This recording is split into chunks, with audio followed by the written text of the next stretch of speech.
I'm 6 weeks into learning as many survival, self-defense, and off-grid living skills as possible within 1 year, and boy, do I have an update for you. This week, I accomplished so many things because I went to Camp Doomsdaddy in Southern California. The list of things that I was able to tackle in just a short weekend is like actually mind-blowing. So here goes. Before I ever went to camp, I did practice my fire starting skills, which I think I'm finally starting to actually get the hang of. I learned 2 different kinds of knots. I was a little bit behind, so now I'm all caught up to speed. And then I went to my martial arts class twice. Now, while I was at Camp Doomsdaddy, some of the things that I learned were CPR, applying a tourniquet, packing a wound, splinting a fracture, jump starting a car, plugging a hole in a tire, siphoning gas, how to roll an unconscious person safely, how to pick up an unconscious person if I'm the only one there, putting out fires, general fire safety, and then also we practice using a fire extinguisher. We learned about shelf-stable food and water, things to keep in your pantry, car, go bag. We learned a lot about go bags, so I will be updating mine, and I'll have a video update for you on that once I have all the things in my go bag that I'm updating. And we also learned a lot about radios, communications, what to do if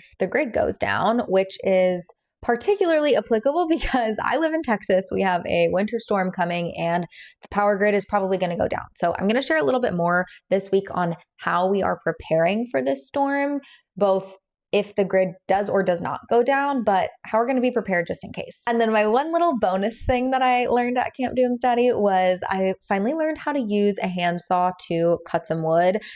Chopping wood, cutting wood, using saws, using axes has been on my list for a hot minute, so I was really excited to get to play with that. I have a ton of footage from the week, so I'll be sharing that in the days and weeks to come as I start sifting through things, but safe to say it was a really packed and productive week and weekend, and I am beyond stoked at all the skills that I've learned in just 6 short weeks and in just this 1 week alone. If you like this kind of content and you want to see all the things that I'm learning, follow for more.